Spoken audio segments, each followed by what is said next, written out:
Anda TV, menebar hikmah, bersandar Al-Quran dan As-Sunnah.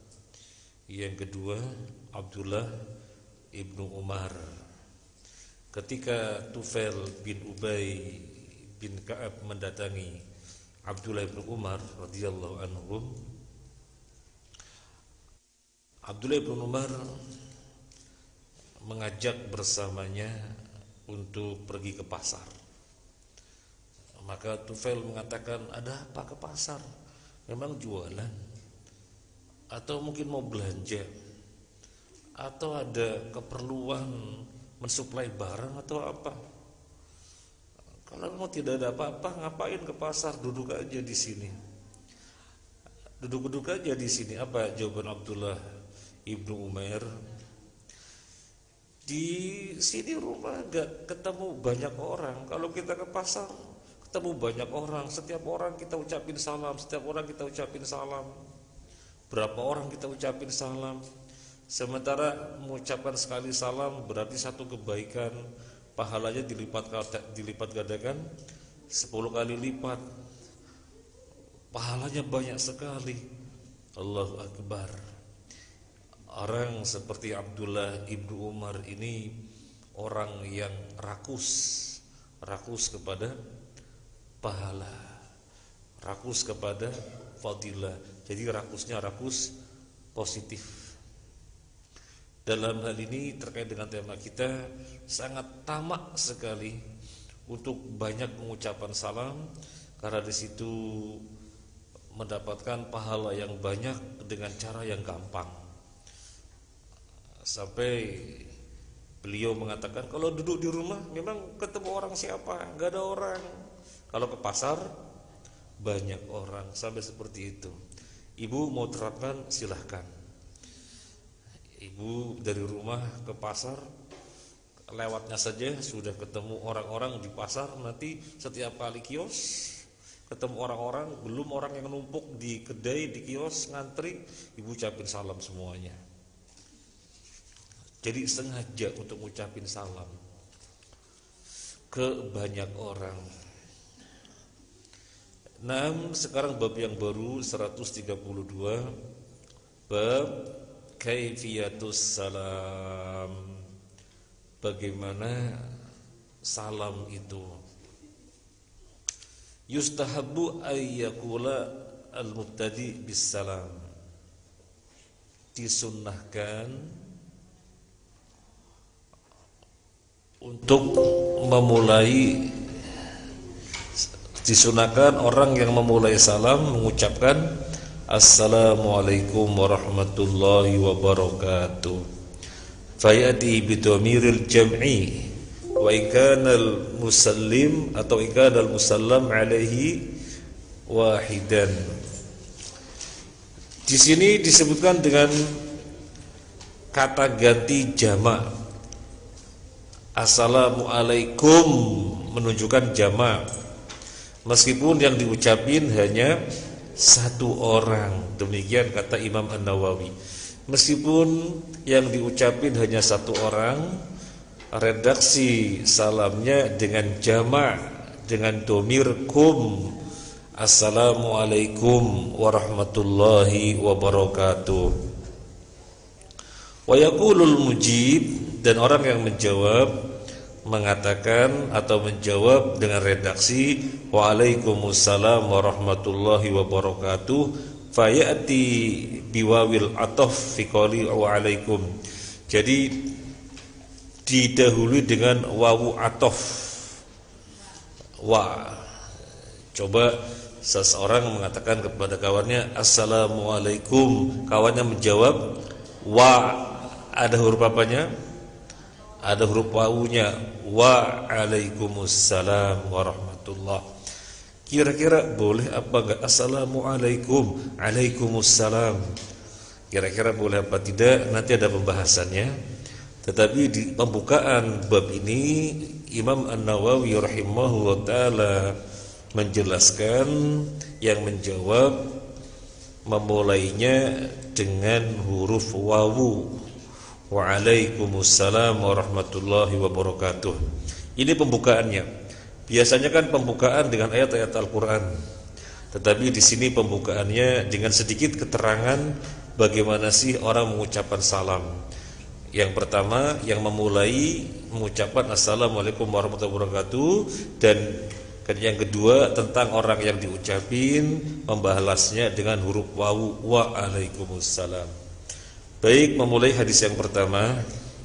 Wa an Imran bin Husain radhiyallahu anhu maqal jaa rajulun ila nabi sallallahu alaihi wasallam faqala assalamu alaikum faradda alaihi thumma jalasa faqala nabi sallallahu alaihi wasallam ashrun thumma jaa akhar faqala assalamu alaikum warahmatullah faradda alaihi fajalasa faqala ishrun thumma jaa akhar faqala assalamu alaikum warahmatullahi wabarakatuh faradda alaihi fajalasa faqala salasun.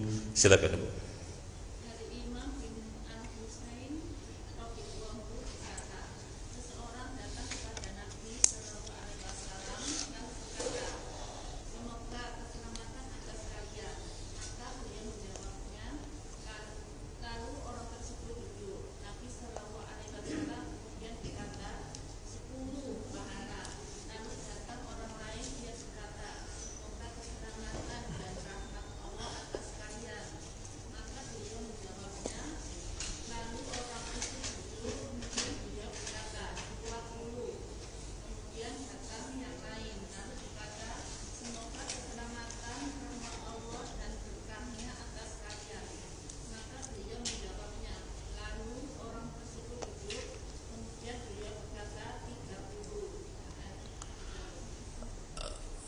Barakallahu fiik. Di sini seorang sahabat yang bernama Imran bin Husain melihat suatu fenomena. Seseorang datang kepada Nabi sallallahu alaihi wasallam mengucapkan assalamualaikum. Kemudian Nabi pun menjawab dan dia duduk. Nabi setelah itu berkomentar 10. Yang dimaksud 10 kebaikan. Kemudian datang yang lainnya sama mengucapin salam assalamualaikum warahmatullah. Ada tambahan warahmatullah. Kemudian Nabi membalasnya. Orang itu kemudian duduk. Setelah itu Nabi berkomentar isyrun, 20 kebaikan. Kemudian datang yang lainnya dengan redaksi yang ditambah assalamualaikum warahmatullahi wabarakatuh. Kemudian Nabi membalasnya. Setelah orang itu duduk, Nabi berkomentar salasun, 30 kebaikan.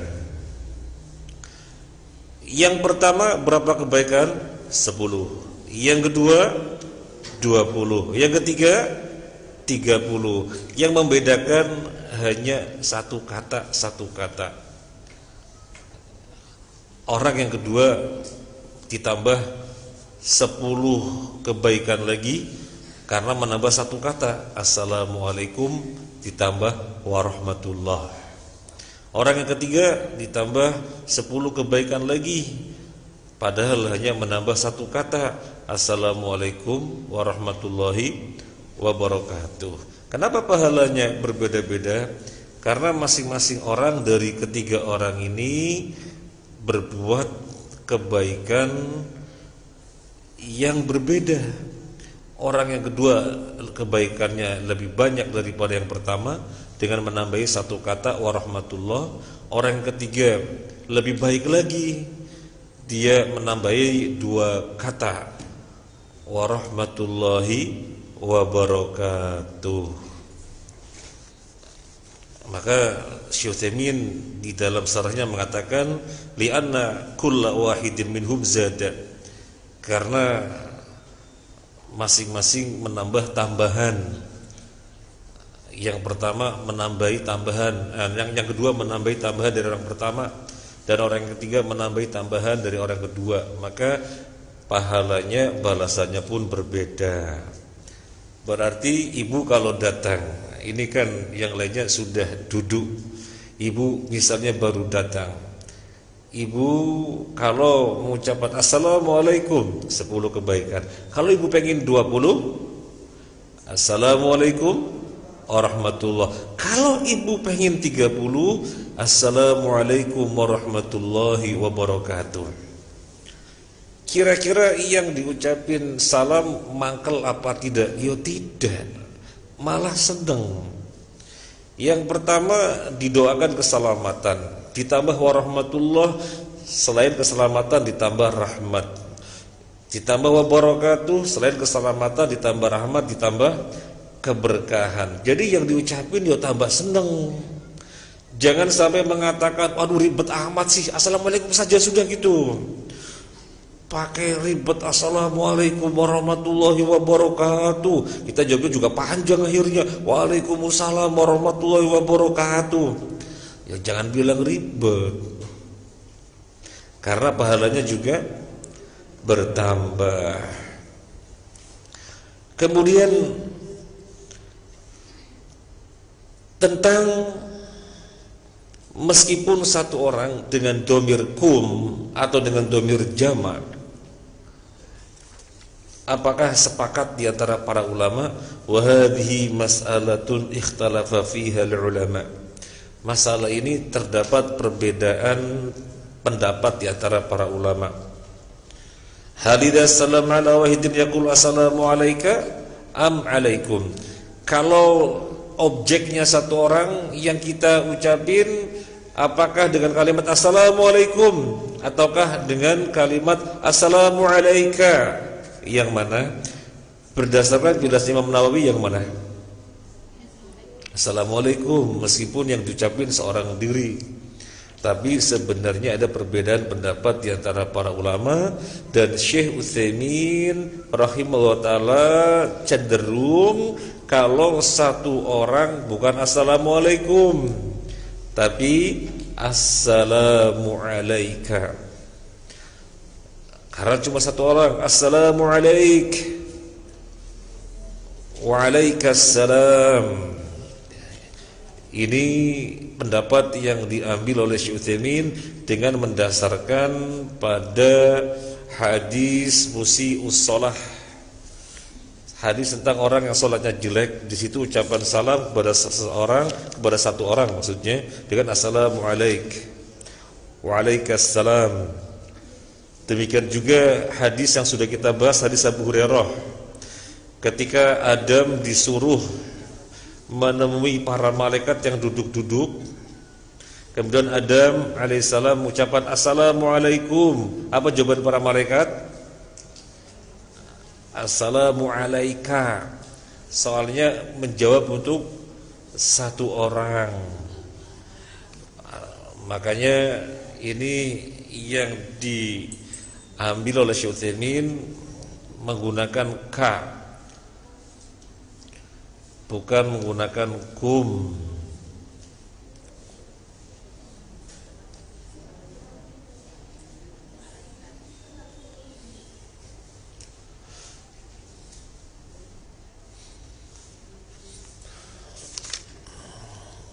Kemudian yang berikutnya kita bacakan hadis hadis Aisyah. Wa an Aisyah radhiyallahu anha qalat qala li Rasulullah sallallahu alaihi wasallam hadza Jibril yaqra'u alayki assalam. Qalat qultu wa alaihi salam wa rahmatullahi wa barakatuh. Muttafaq alaih. Wa hadha waqa'a fi ba'd riwayat as-sahihain wa barakatuh wa fi ba'dihha bihadfiha wa ziyadatu thiqah maqbulah. Silakan Ibu.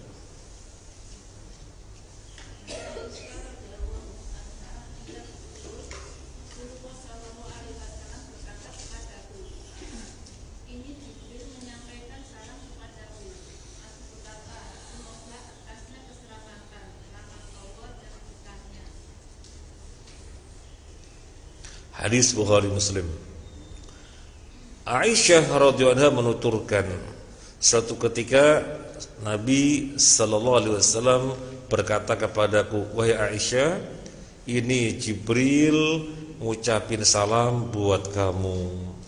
Maka Aisyah menjawab, "Wa alaihi salam wa rahmatullahi wa barakatuh." Dalam riwayat yang lain enggak ada wa barakatuhnya, wa alaihi salam wa rahmatullah. Dalam riwayat yang sekarang kita baca ada wa barakatuh, wa alaihi salam wa rahmatullahi wa barakatuh. Semuanya bagus, artinya semuanya diterima. Semuanya diterima. Karena tambahan oleh perawi yang terpercaya, tambahan tersebut makbulah, diterima. Ibu rahimakumullah, hadis yang kedua ini berarti tentang titip salam. Jadi kalau selama ini ibu titip salam ya, itu adalah sunnah. Sunnah, ada tuntunannya. Ibu sekarang menjumpai ini dalilnya. Hadis siapa? Aisyah. Dalil tentang titip salam. Siapa yang titip salam kepada Aisyah? Jibril. Allahu Akbar. Dititipi salam oleh Jibril. Ibu dititipi salam oleh siapa, Bu? Masya Allah. Kemudian ibu perhatikan bagaimana Aisyah menjawab. Ibu perhatikan, wa alaihi salam wa rahmatullahi wa barakatuh. Di sini ada pembahasan. Apakah orang yang mendapatkan salam titipan langsung membalas untuk yang titip? Dalam hal ini Jibril mengucapkan salam untuk Aisyah melalui Nabi sallallahu alaihi wasallam. Apakah Aisyah langsung menjawab untuk Jibril atau menjawab juga untuk Nabi yang membawa titipan? Kalau kita lihat hadis Aisyah bagaimana? Kalau kita lihat hadis Aisyah bagaimana? Aisyah langsung menjawab salam bagi Jibril. Wahai Aisyah, ini Jibril titip salam untuk kamu. Wa alaihi salam. Nah, sekarang pertanyaannya, kalau kita mengucapkan salam untuk yang dititip atau yang membawa titipan, baru kemudian mengucapkan salam untuk yang titip, jawabannya bagus. Kata Syekh Utsaimin, yang dititipin berarti dia berbuat baik. Orang berbuat baik itu dibalas kebaikannya, sehingga bagus sebelum menjawab untuk orang yang titip, mengucapkan salam terlebih dahulu untuk yang dititipin. Sehingga alaika wa alaihi salam, untukmu dan untuk dia keselamatan. Kalau misalnya ibu dititipin oleh kawan ibu,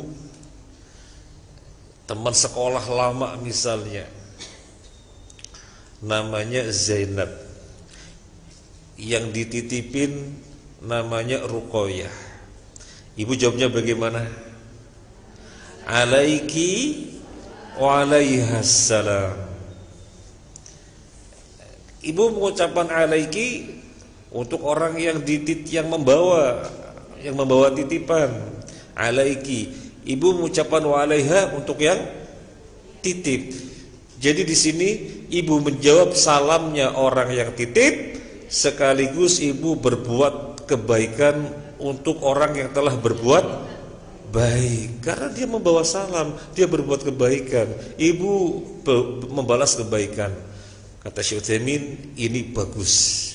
Tetapi seandainya langsung menjawab untuk yang titip juga enggak mengapa. Sebagaimana dalam hadis Aisyah ini, yang membawa titipan Nabi sallallahu alaihi wasallam, tapi Aisyah langsung menjawab untuk Jibril, ya Aisyah, ini Jibril titip salam untukmu.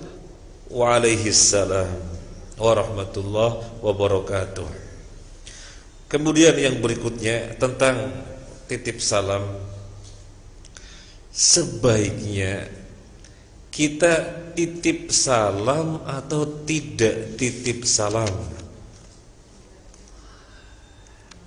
Kalau sekiranya yang dititipin terasa beban, karena berarti kan ada amanah, khawatirnya nanti nggak disampaikan karena dirinya suka-suka lupa, maka ibu jangan titip,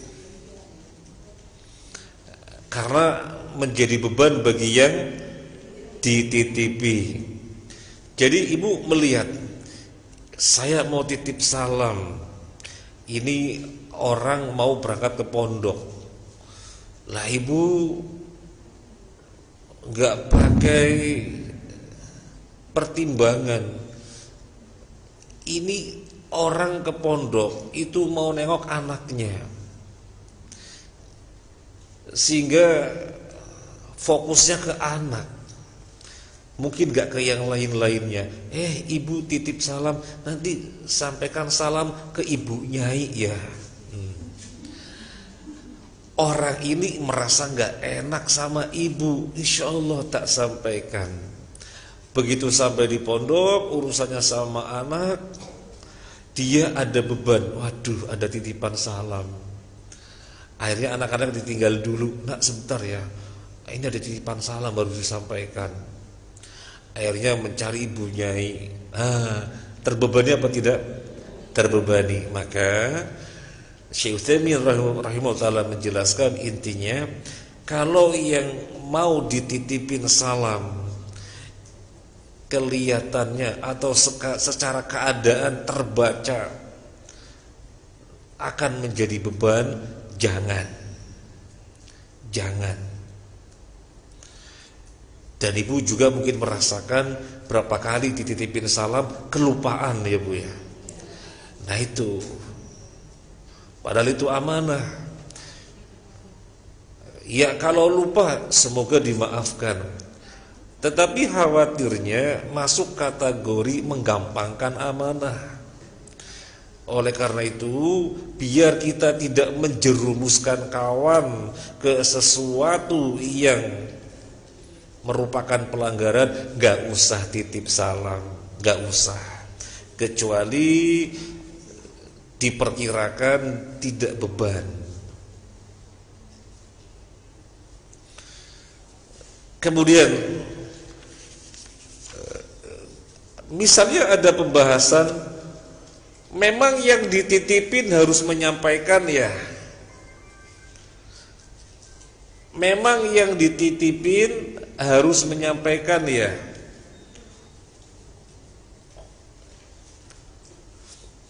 Kalau Syekh Utsaimin mengatakan ini kan amanah, dalam ayat disebutkan innallaha ya'murukum an tu'addul amanati ila ahliha, sesungguhnya Allah memerintahkan kalian untuk menunaikan atau untuk menyerahkan amanah kepada ahlinya. Nah kita khawatirnya masuk kategori orang yang menggampangkan amanah, sehingga bukan dikatakan ahli dititipi amanah. Wah berarti perkara berat. Kalau begitu nggak usah titip salam.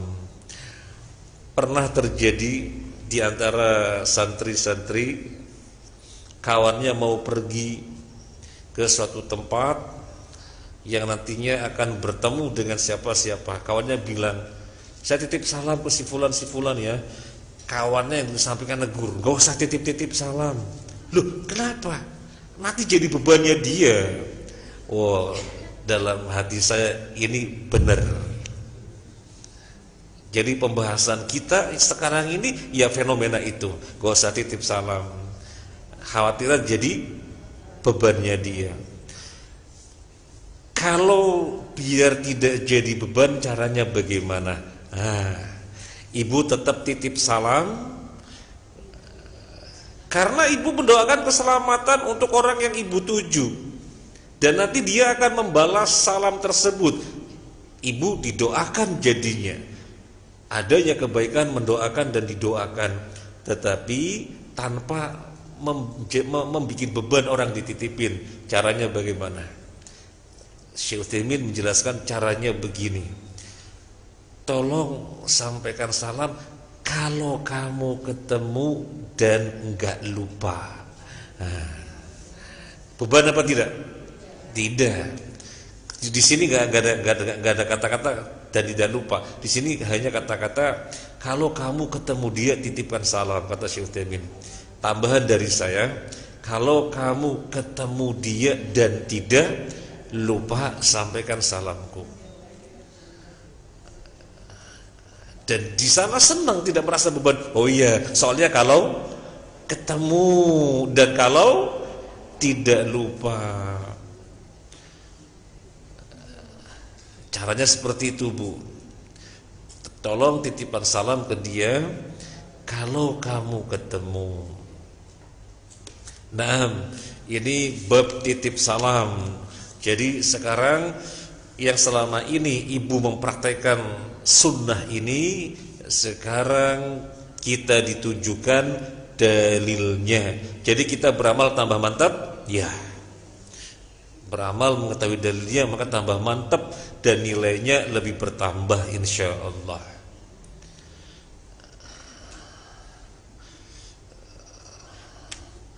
Sekarang hadis yang berikutnya, wa an Anas radhiyallahu an anna Nabiy sallallahu alaihi wasallam kan idza takallama bi kalimatin a'adaha thalathan hatta tufhama anhu wa idza ata ala qaumin fasallam alaihim sallam alaihim thalathan. Rawahu al-Bukhari. Wahada mahmulun ala ma idza kana al-jam'u katsiran. Silakan Ibu.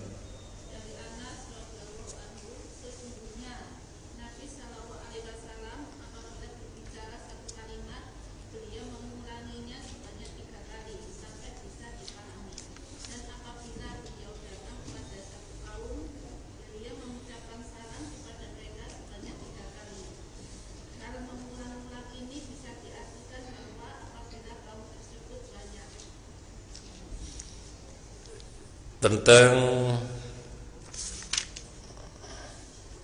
berbicara dulu. Nabi kalau berbicara diulangi sebanyak 3 kali. Syekh Utsaimin rahimahullah ta'ala mengatakan hal ini beliau lakukan kalau kawan bicaranya belum jelas. Nabi sallallahu alaihi wasallam kalau berbicara pelan-pelan biar bisa ditangkap. Makanya kan hadis-hadisnya dihafal oleh banyak sahabat. Karena kalau berbicara pelan-pelan sehingga mereka menangkap dan menghafalnya. Meskipun begitu, Nabi tidak sungkan-sungkan untuk mengulanginya sampai 3 kali kalau memang dibutuhkan. Wah, ini kelihatannya belum jelas, diulangi lagi. Wah, kelihatannya belum jelas, diulangi lagi.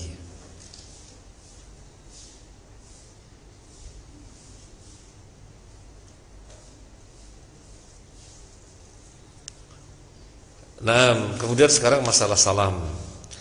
Nabi kalau mendatangi suatu kaum, beliau mengucapkan salam dan mengulanginya sebanyak 3 kali. Imam An-Nawawi mengomentari hal ini kalau orang yang didatangi jumlahnya banyak. Orangnya banyak, maka Nabi mengucapkan sampai 3 kali. Assalamualaikum. Waalaikumsalam warahmatullah. Nabi ulangi lagi. Assalamualaikum. Mereka menjawab Waalaikumsalam warahmatullah sampai 3 kali.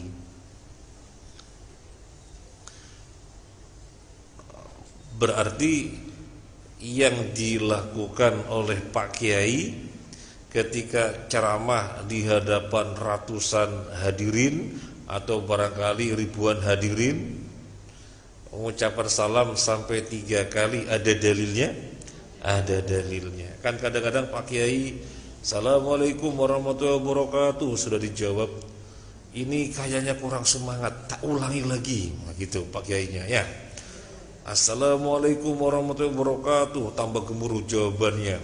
Nah, ini genap biar ganjil lah gitu ya Bu.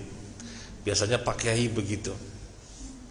Akhirnya ketiga kalinya ya memang Nabi melakukan demikian sampai 3 kali. Kemudian ibu sudah mengetahui kalau ibu datang ke rumah seseorang, Assalamualaikum, gak ada jawaban. Assalamualaikum, yang kedua kali gak ada jawaban. Assalamualaikum, yang ketiga kali gak ada jawaban. Apa yang dilakukan ibu? Pergi sudah. Ibu berhusnudzon, mungkin tuan rumahnya tidak berkenan menerima tamu. Mungkin juga lagi sibuk ya, sehingga sekedar menjawab tetapi tidak keluar, tinggal. Tetapi kalau ibu berkeyakinan kuat suara ibu lirih sehingga sudah 3 kali diperkirakan belum kedengaran, maka ibu yang keempat kalinya keras, Assalamualaikum. Boleh? Boleh ibu, kalau ibu merasa suaranya tidak kedengaran. Tapi kalau ibu sudah merasa suaranya kedengaran dan sudah 3 kali, ya sudah, jangan keempat, jangan kelima, ibu pulang. Nah, sekarang dikaitkan dengan Nabi berbicara diulangi berapa kali? 3 kali. Kalau ternyata belum klik juga, jangan nanya yang keempat. Tadi sampai ngomong apa? Gini. Gimana? Gini. Sudah berapa kali? 2 kali. Gimana?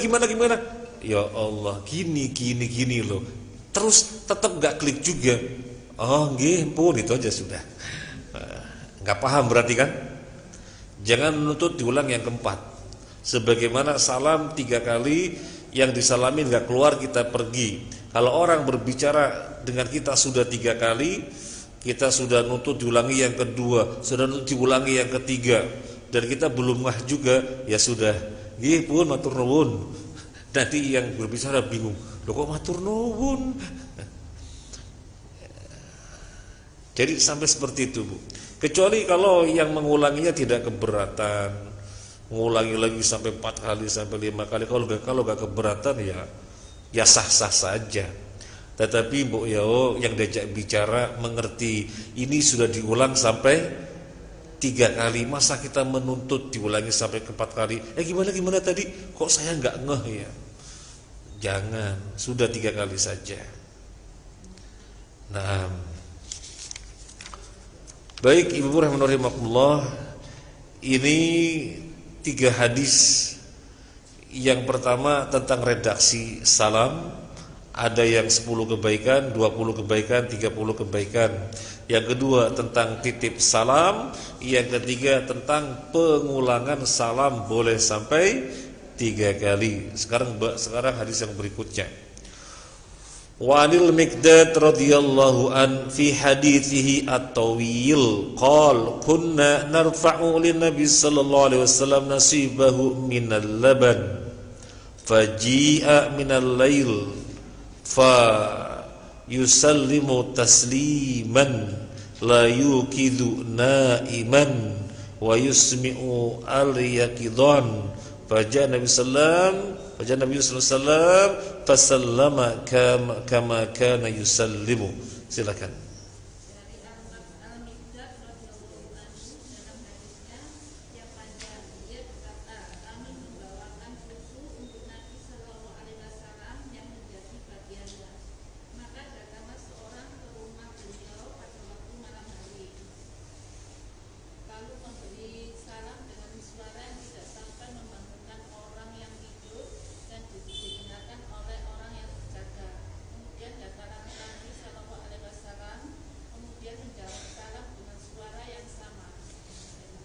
Masya Allah. Ini bab yang lain lagi, bab mengucapkan salam di suatu waktu yang orang-orang lagi pada tidur. Gimana? Kayak gini diatur Ibu, Masya Allah. Kayak gini diatur.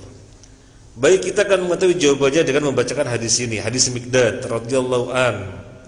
Kata Miqdad, kami membawakan susu yang merupakan bagian Nabi sallallahu alaihi wasallam. Ketika itu ada orang datang kepada beliau mengucapkan salam dengan volume yang tidak sampai membangunkan orang yang tidur, tetapi masih bisa didengar oleh orang yang melek. Ternyata apa yang dilakukan Nabi? Nabi menemui orang tersebut dan menjawab salam dengan volume yang sama. Karena di sekitarnya banyak orang tidur, jangan sampai mengganggu mereka. Mungkin ibu bisa bayangkan orang yang datang itu mengucapkan salam kepada Nabi, Assalamualaikum ya Rasulullah. Nabi kemudian mendatanginya, Waalaikumsalam. Begitu. Jadi adanya salam dan adanya jawaban sudah memenuhi sunnah, tetapi tidak sampai mengganggu orang yang tidur. Semacam ini dibahas luar biasa, menunjukkan Islam adalah agama yang sangat peduli urusan sosial. Jadi bukan kemudian semata-mata semangat sunnah. Assalamualaikum, waalaikumsalam warahmatullah. Orang-orang pada bangun. Kemudian ketika mereka protes, kok keras banget, loh sampai gak terima ya mempraktekkan sunnah ini ya? Enggak begitu, enggak begitu. Semangat kebaikan iya, tetapi dengan tidak sampai membikin kerusakan. Dalam hal ini kerusakan yang berupa apa? Bangunnya orang-orang itu kan kerusakan. Apalagi misalnya kata Syekh Utsaimin dalam buku ini, apalagi misalnya ada orang yang kalau sudah terbangun dia tidak bisa tidur. Itu kasihan sekali. Kasihan sekali kalau ada orang seperti itu. Kalau sudah terbangun nggak bisa tidur, jadinya kan kita zalim. Oleh karena itu, biar benar-benar kebaikan yang tidak ada kezaliman, caranya diatur oleh syariat. Suaranya suara yang sekedar didengar oleh orang yang diucapin saja, dan dijawab sekedar didengar oleh orang yang mengucapkan. Dengan cara demikian, ini salam tidak sampai membangunkan orang yang tidur. Berarti kalau bulan Ramadan baca Al-Quran pakai pengeras suara keras-keras boleh apa enggak? Enggak boleh. Kalau mereka kemudian ditegur gak mau, bilangnya gimana ibu? Sampai larang-larang baca Al-Quran. Ini Ramadan, bulan Quran. Sampai ngajinya di mana sih? Gimana ibu digituin? Ibu digituin gimana? Ibu bawakan hadis Miqdad. Saya ngaji, kata ibu, ada hadis Miqdad. Sampean tahu gak hadis Miqdad gitu?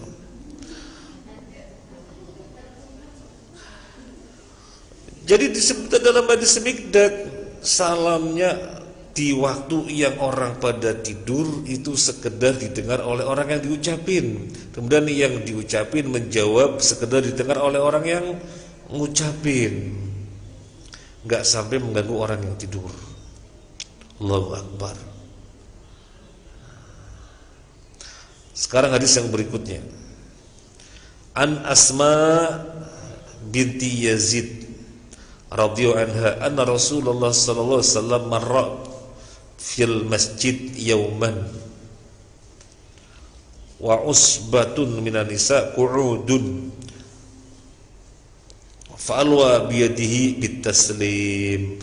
Rawahu at-Tirmidzi. Dari Asma binti Yazid radhiyallahu anha bahwa Rasulullah sallallahu alaihi wasallam pada suatu hari lewat di masjid, sementara sekelompok perempuan sedang duduk-duduk. Maka beliau melambaikan tangannya dengan mengucapkan salam. Ini hadis Asma binti Yazid. Biasanya kita mengetahui Asma binti siapa? Abi Bakar. Ternyata ada Asma yang lain, Asma binti Yazid.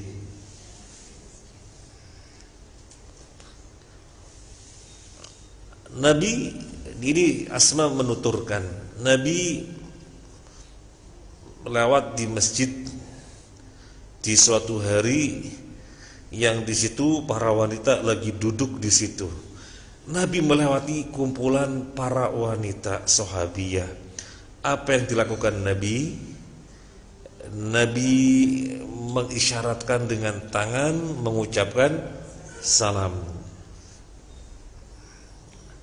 Di sini Imam An-Nawawi mengatakan hadis ini dipahami gabungan antara isyarat dan ucapan salam.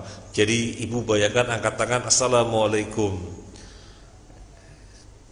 Nabi tidak melakukan angkat tangan saja dan itu merupakan salam, bukan. Bukan angkat tangan saja kemudian itulah salamnya, bukan. Tapi angkat tangan dan ngucapin salam. Karena kalau pakai isyarat saja angkat tangan malah tidak boleh. Malah tidak boleh. Misalnya ibu pamitan sama tuan rumah, ibu angkat tangan gitu ya, tuan rumah juga angkat tangan, seperti itu nggak boleh. Nggak boleh. Jadi angkat tangan silakan, melambaikan tangan atau apa, kadang-kadang pakai isyarat hormat gitu ya, kayak militer. Kadang-kadang melambaikan tangan, ya silahkan, tapi dibarengi dengan ucapan salam, assalamualaikum. Kemudian tuan rumahnya juga melambaikan tangan, waalaikumsalam warahmatullah. Naam. Kemudian dari hadis ini ada pembahasan Nabi ngucapin salam kepada para wanita. Berarti lelaki ngucapin salam kepada wanita. Boleh apa tidak? Ini pertanyaan, boleh apa tidak? Nabi melakukan apa langsung serta-merta menunjukkan boleh? Di sini ada pembahasan.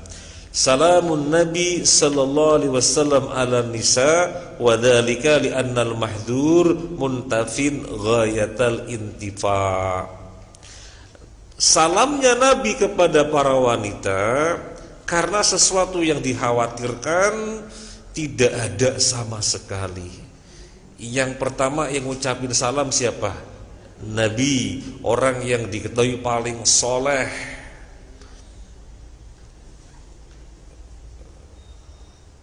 Dan keberadaan mereka di mana? Masjid, tempat baik yang tidak berpotensi yang lain. Maka di sini sesuatu yang dikhawatirkan tidak ada, sehingga menjadi boleh. Wa illa fa innar rajul al-ajnabi alladhi laysa muharraman, alladhi laysa mahraman lil mar'ah la yusallim 'alaiha lima fi dzalika minal fitnah. Tapi kalau ada sesuatu yang dikhawatirkan,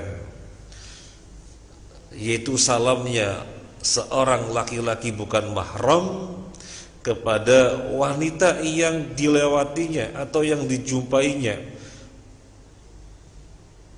maka enggak usah ngucapin salam.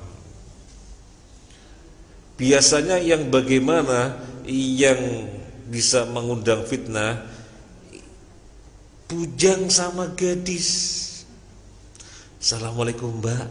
Waalaikumsalam mas. Nah, itu bisa mendatangkan fitnah. Kalau kondisi semacam itu, maka berarti ada mahdzur, ada sesuatu yang dikhawatirkan, tidak boleh. Atau barangkali bukan bujang sama gadis, sama-sama sudah nikah, tetapi di situ ada kekhawatiran bisa menimbulkan fitnah. Juga si lelaki yang lewat tadi atau yang berjumpa tadi tidak ngucapin salam. Dari sini ibu jangan sampai kemudian punya kesimpulan salah. Itu bapak kan sudah ngaji, lo ketemu saya nggak salam, padahal kan sesama muslim kalau ketemu salam. Nah, ibu sekarang mendapatkan penjelasannya Syekh Utsaimin, bisa jadi bapak tersebut mengkhawatirkan fitnah, maka tidak ucapin salam gitu. Ya sekarang ada kekhawatiran apa tidak? Ya kalau nggak ada kekhawatiran berarti kekhawatiran itu hilang. Tetapi meskipun tetangga, tapi dia tangannya celutak, matanya jelalatan, ibu nggak boleh. Meskipun tetangga nggak boleh. Karena yang dibahas itu bisa mendatangkan fitnah apa tidak. Itu bisa mendatangkan fitnah apa tidak. Oke?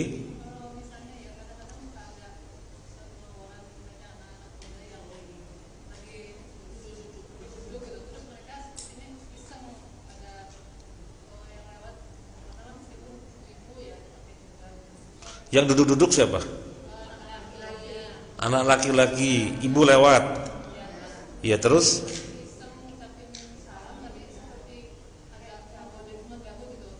Salam tapi? Loh iya, jadi mereka salamnya kayak nggak tulus salam. Ada udang di balik peyek. Ya maksudnya itu kayak mengganggu gitu ya. Ibu gak usah jawab. Iya, ibu gak usah jawab. Kalau malah ibu mengkhawatirkan lebih mudorot, tadi kan sudah mudorot, mengganggu. Ibu tidak menjawab malah lebih mudorot. Ya ibu jawab karena mengurangi, karena mengantisipasi terjadi mudorot lebih besar.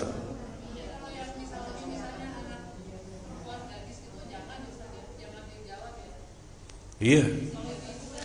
Iya, jadi yang duduk-duduk pemuda-pemuda, kemudian ada gadis uhti lewat, dia assalamualaikum uhti, bisa usah dijawab.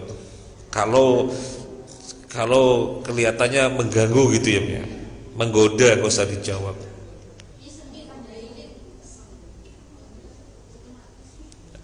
Nah, intinya ketika ada suatu kekhawatiran menjadi tidak boleh. Adapun Nabi ngucapin salam kepada para wanita yang duduk di masjid, para wanita itu sendiri mengetahui yang ngucapin salam siapa? Nabi. Kemudian keberadaan mereka di mana? Masjid. Maka itu sudah pasti nggak ada yang dikhawatirkan. Sehingga Syekh Utsaimin redaksinya mengatakan wadzalika li anal mahdzur muntafin ghayatan intifa. Sesuatu yang dikhawatirkan di sini sangat tidak ada. Jadi kalau bahasa Indonesia yang gamblang ya, sesuatu yang dikhawatirkan sangat tidak ada. Maka terjadilah ucapan salam dari Nabi dengan mengisyaratkan tangan dan mereka pun menjawabnya.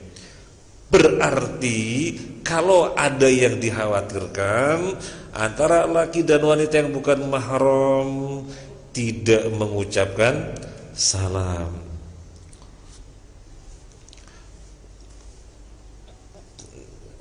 Pokoknya ketika nggak ada kekhawatiran ucapin salam. Seperti mohon maaf, saya kalau ketemu ibu-ibu saya ucapin salam, assalamualaikum bu gitu ya. Karena merasa tidak ada kekhawatiran. Kita tahu ibu-ibu ini ahli ngaji atau dari majelis taklim, masa akan macam-macam? Nah kan enggak. Nah, insya Allah saya juga enggak macam-macam. Ibu kan pikirannya begitu. Nah, ya, sehingga boleh. Nah, ini tentang salam lelaki kepada wanita atau sebaliknya. Sekarang yang berikutnya. Wa an Abi Juroy Al-Hajumi radhiyallahu anhu qala ataitu Rasulullah sallallahu alaihi wasallam faqultu alaikas salam ya Rasulullah faqala la taqul alaikas salam fa inna alaikas salam tahiyatul mautah rawahu Abu Dawud wa Tirmidzi.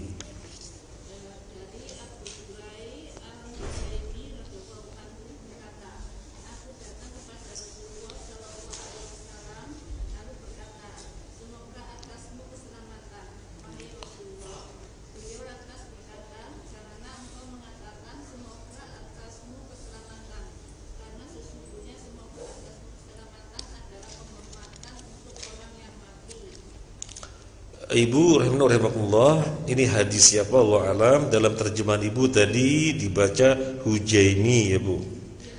Ya di dalam buku saya Hajumi. Allah alam. Kadang-kadang ada ya kita nggak tahu yang mana yang benar, Allah alam. Seperti misalnya ada tulisan Muhammad Al-Arifi, orang bacanya Al-Arifi. Kemudian ada orang mengoreksi, bukan Al-Arifi, itu dibaca mesti Al-Uraifi. Yang nggak tahu yang benar yang mana. Ternyata memang namanya Al-Arifi. Ternyata memang namanya Al-Arifi. Tetapi kalau dibaca lebih pasnya Al-Uraifi, Allah alamnya. Ini masalah nama. Nah, Allah alam. Nah, inti hadis ini Abu Jurai al-Hujaimi atau Abu Jurai al-Hajumi, Allah alam, mungkin Hujaimi, dia mendatangi Nabi sallallahu alaihi wasallam dan mengatakan, "Alaikassalam ya Rasulullah." Nabi kemudian memberikan arahan, jangan begitu. Jangan mengucapkan alaikassalam, karena ucapan alaikassalam itu penghormatan untuk orang mati. Penghormatan untuk orang mati. Tetapi ucapkanlah assalamu alaika. Bukan alaika assalam, bukan, tapi assalamu alaika. Soalnya alaika assalam itu tahiyatnya orang mati. Tahiyatnya orang mati yang bagaimana Bu? Tahiyatnya orang mati di zaman jahiliyah. Jadi yang dimaksud itu tahiyatnya orang mati, itu tahiyat untuk orang mati, itu penghormatan untuk orang mati.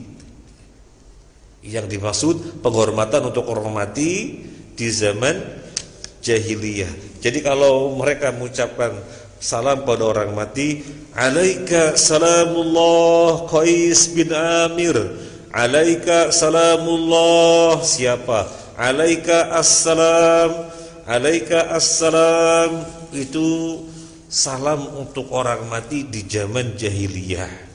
Setelah Nabi sallallahu alaihi wasallam diutus, tidak diperbolehkan lagi baik untuk orang mati ataupun untuk orang hidup. Untuk orang hidup, assalamualaikum. Untuk orang mati, ibu kalau lewat kuburan gimana Bu? Ibu kan kalau dari sini mau ke assalamualaikum atau assalamualaikum. Orang banyak assalamualaikum ahlal kubur minal mu'minina wal muslimin wa antum salafun wa inna insyaallahu bikum lalahikun. Kan ibu mengucapkannya bukan alaikumussalam, bukan kan? Tetapi assalamualaikum. Jadi sejak Nabi diutus, baik orang mati ataupun orang hidup, kita mengucapkannya assalamu alaika atau assalamualaikum, bukan alaikassalam atau alaikumussalam, bukan.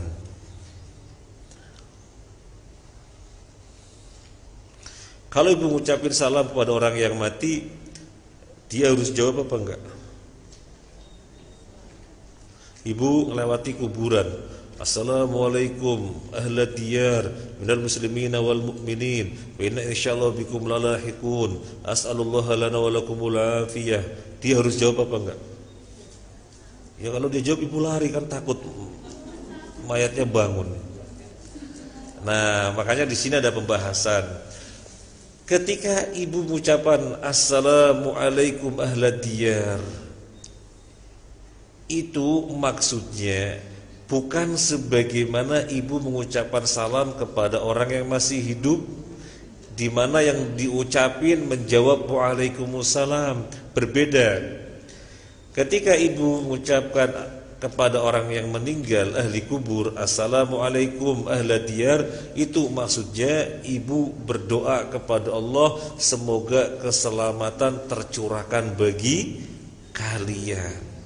Bukan dipahami ahli kubur menjawab salamnya ibu, di mana mereka mendengar ibu mengucapkan salam. Enggak, mereka tidak mendengar ibu. Alamnya beda. Ibu alam dunia, mereka alam barzah. Mereka enggak dengar. Sekarang begini saja, Nabi SAW yang sekarang di alam barzah, sudah tidak lagi di alam dunia. Ibu membaca sholawat, Allahumma sholli ala Muhammad wa ala ali Muhammad kama shallaita ala Ibrahim wa ala ali Ibrahim innaka Hamidum Majid. Allahumma barik ala Muhammad wa ala ali Muhammad kama barakta ala Ibrahim wa ala ali Ibrahim innaka Hamidum Majid. Nah, ibu mengucapkan salam untuk Nabi. Nabi dengar apa tidak? Tidak, sudah beda alam. Tetapi salamnya ibu sampai kepada Nabi. Gimana penjelasannya? Melalui malaikat yang ditugaskan. Nabi SAW bersabda, Allah menugaskan malaikat dengan tugas khusus, menyampaikan kepada aku siapa saja dari umatku yang menyampaikan salam. Jadi kalau ibu mengucapkan salam, membaca sholawat, akan disampaikan kepada beliau melalui malaikat. Ya Rasulullah, si fulan mengucapkan salam. Ya Rasulullah, si fulan mengucapkan salam. Jadi Nabi tidak mendengar langsung, tetapi diinformasikan oleh malaikat si fulanah mengucapkan salam. Nabi saja tidak mendengar, apalagi selain Nabi, begitu. Baik, ibu, kita ajak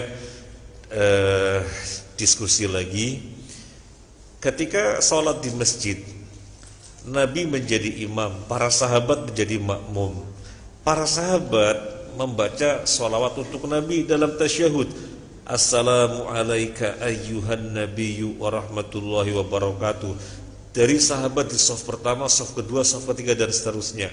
Nabi di depan yang jadi imam dengar apa enggak salamnya para sahabat? Yang jadi makmum tidak dengar. Tidak dengar. Kalau ibu tidak percaya, ibu jadi imam, kemudian yang di belakang membaca, ibu dengar bacanya apa tidak? Nah, kan kayak gitu sama. Nah, Nabi dengan para sahabat masih di satu alam, alam dunia. Bahkan bukan sekedar di satu alam, tetapi masih di satu tempat, sama-sama di masjid. Tapi Nabi tidak dengar. Lalu bagaimana ketika sudah di alam barzah, beda alam? Maka tentunya lebih utama tidak dengarnya, atau lebih kuat dipahami tidak dengar. Makanya ada hadis yang menyatakan salamnya, sholawatnya para umat sampai kepada Nabi melalui malaikat yang ditugaskan untuk tugas khusus ini. Baik, kembali kepada pembahasan tadi. Ibu melewati kuburan mengucapkan Assalamualaikum, bukan Alaikumussalam. Kemudian ibu mengucapkan salam kepada ahli kubur, bukan berarti ahli kubur mesti menjawab salamnya ibu, tetapi maknanya ibu mendoakan, ya Allah, semoga keselamatan tercurahkan bagi ahli kubur ini. Berbeda dengan salam pada orang yang hidup. Ibu mendoakan kepada orang yang diucapin balik mendoakan, dan dengan dimulai huruf wa. Assalamualaikum, waalaikumsalam warahmatullah. Kenapa ada huruf wa-nya? Kenapa ada huruf wa-nya? Jawabannya adalah apa, Bu? Kenapa ada huruf wa-nya? Jawabannya adalah nyambung. Wawunya wawu atof. Assalamualaikum, waalaikumsalam. Jadi atof nyambung. Assalamualaikum, waalaikumsalam. Kalau tidak ada wa-nya, tidak ada huruf atof, enggak nyambung. Maka pakai wa lebih utama. Pakai wa lebih utama. Apakah kalau tidak pakai wa boleh? Assalamualaikum, waalaikumsalam. Assalamualaikum, waalaikumsalam warahmatullahi. Boleh? Boleh, tetapi yang utama memakai wa. Naam.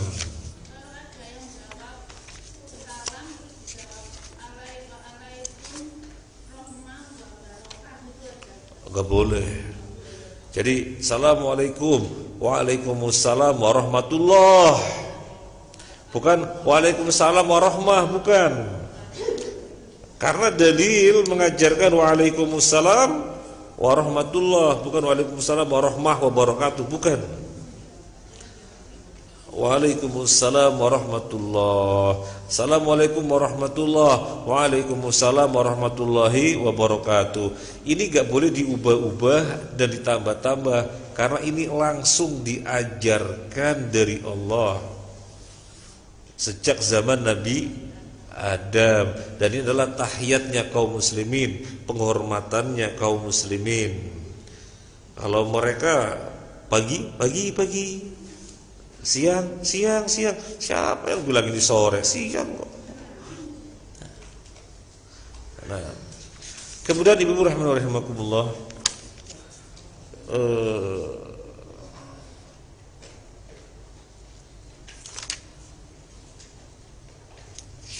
sudah ya, hadisnya sudah. Kemudian sekarang bab yang baru, ya ibu, menerima WA.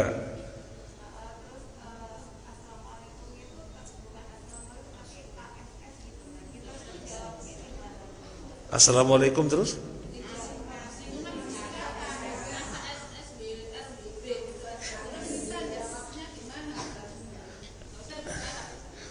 Nabi SAW ketika menulis surat lengkap, kepada orang kafir juga lengkap. Assalamu ala manittaba'al huda.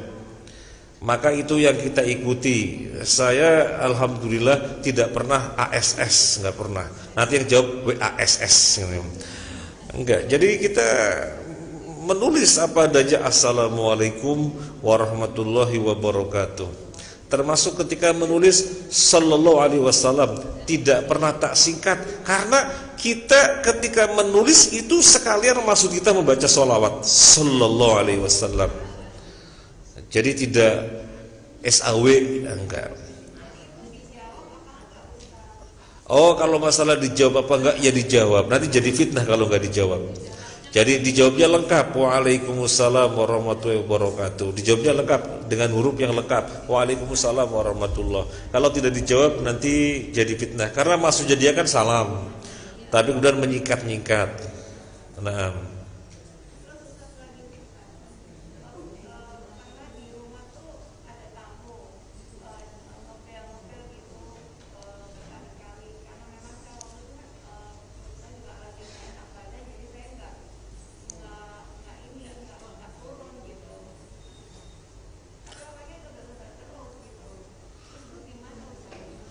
disuruh push up, udah tahu nggak direspon, ya mestinya kan pulang itu.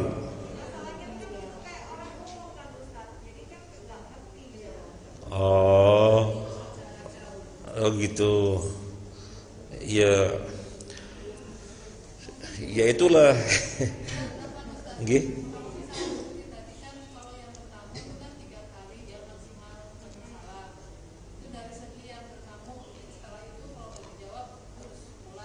Ya.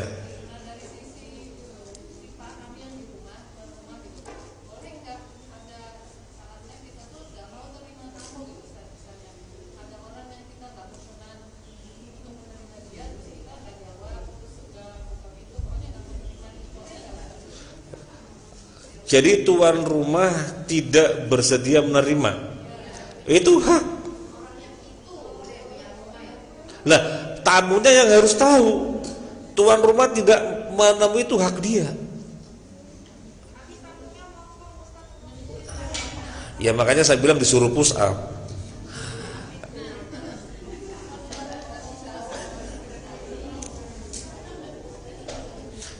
Dia sebagai tuan rumah punya hak.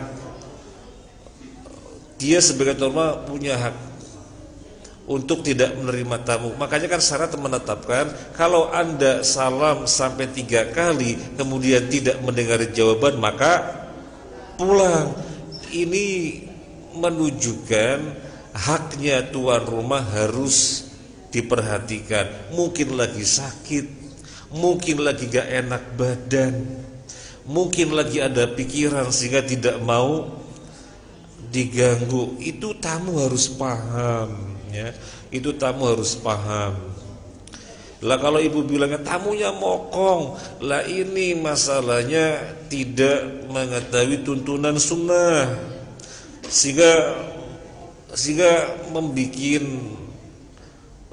problem ibu ya. Iya, bikin problem. Dan kita kalau mau bertamu ya seperti begini ibu, mau bertamu, kita kan khawatir mengganggu, makanya biasanya kita WhatsApp dulu boleh bertamu kan begitu bu. Ada waktu kapan longgarnya, karena tuan rumah harus dijunjung tinggi haknya, maka minta izin. Ada minta izin, ada minta izin itu dalam rangka menjunjung tinggi hak orang lain. Tapi kemudian kalau misalnya ibu melihatnya nanti malah terjadi masalah sehingga ibu kemudian menemuinya, itu kebaikan ibu bu. Itu kan kebaikan ibu.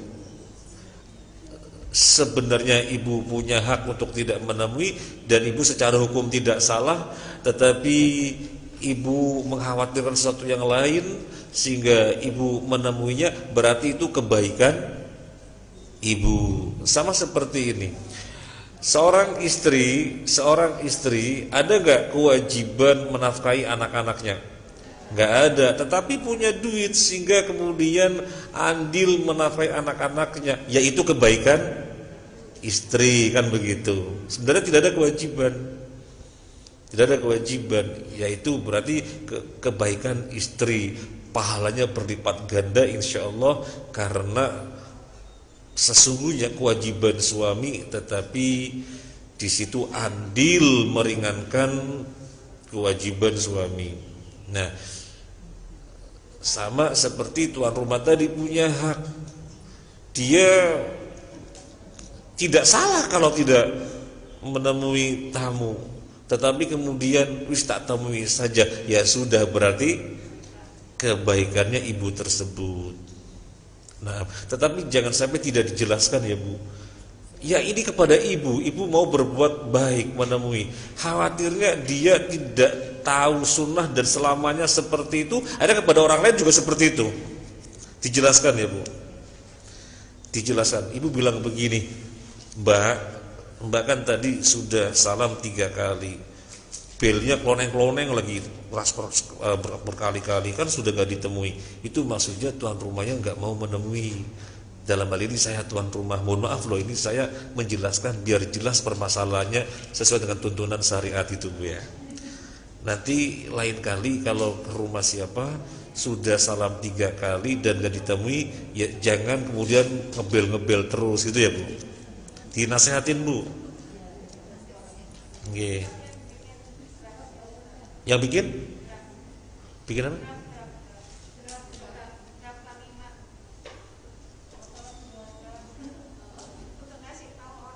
Wah itu kan masalah masalah orang yang ditemui kan bisa jadi, ya kalau gaya saya gaya Arab nanti gak pas dengan teman ibu.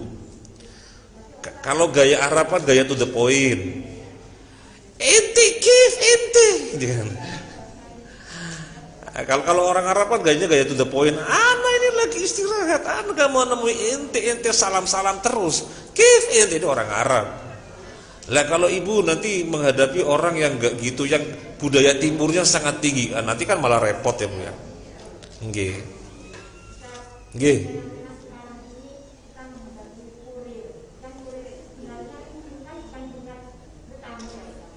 Kurir ya.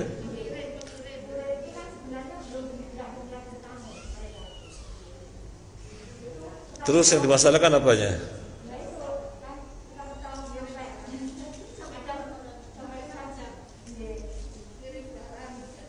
Iya, kirim barang terus gimana?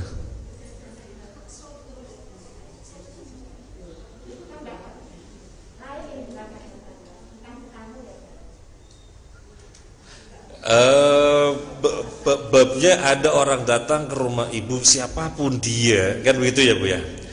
Orang yang datang ke rumah ibu siapapun dia, kalau salamnya 3 kali dan ibu sebagai tuan rumah tidak jawab, maka tuntunannya dia gak boleh maksa-maksa, mesti pergi, kan begitu Bu. Nah, sekarang ada fenomena baru, kurir mau ngirim barang ya Bu ya.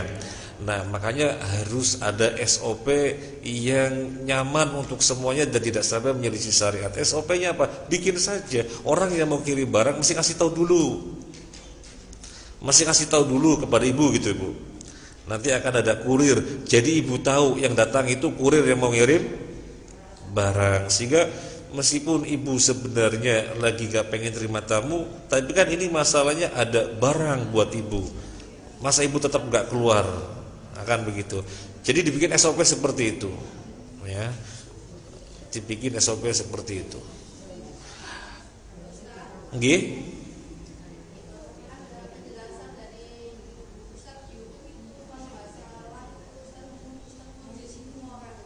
Masalah?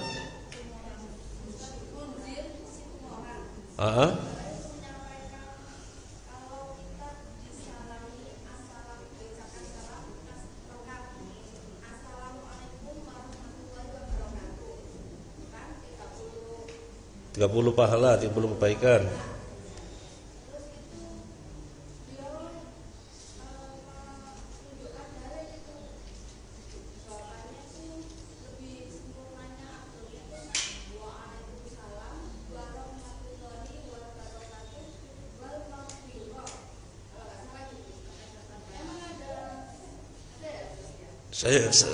Saya nggak tahu.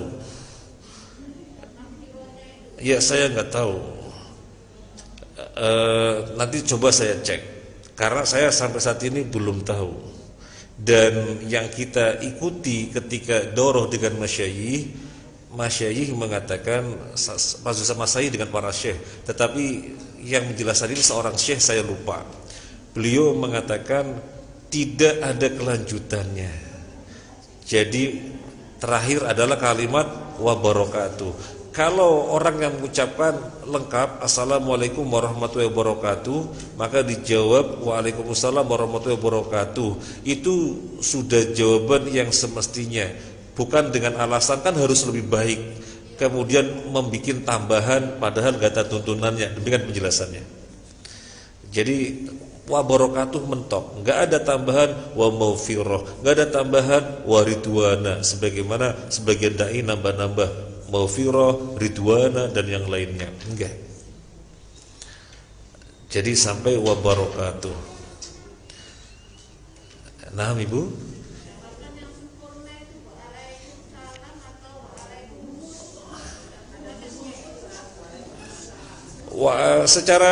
Secara kaidah bahasa waalaikumsalam, ya, waalaikumsalam warahmatullahi wabarakatuh, ya. Jadi ada alif lamnya Ibu, waalaikumsalam. Kadang-kadang orang waalaikumsalam gitu ya Bu ya. Ya secara nahwu ya tidak tepat. Ya, tetapi kalau yang tepat waalaikumsalam. Dan ibu biasakan yang tepat ya Bu. Assalamualaikum, waalaikumsalam. Biasakan yang tepat. Nah, sampai sini dulu Ibu. Semoga bermanfaat. Ya. Salam yang setiap saat kita sudah lakukan. Sekarang kita melihat dalil yang semakin menguatkan kita selama ini yang kita lakukan sudah tepat. Kalau misalnya ada yang belum tepat, ya kita sesuaikan, kan begitu. Semoga bermanfaat. Terima kasih atas kebersamaannya. Mohon maaf atas hal-hal yang kurang berkenan. Subhanakallahumma wa bihamdika asyhadu an la ilaha illa anta astaghfiruka wa atubu ilaik. Assalamualaikum warahmatullahi wabarakatuh.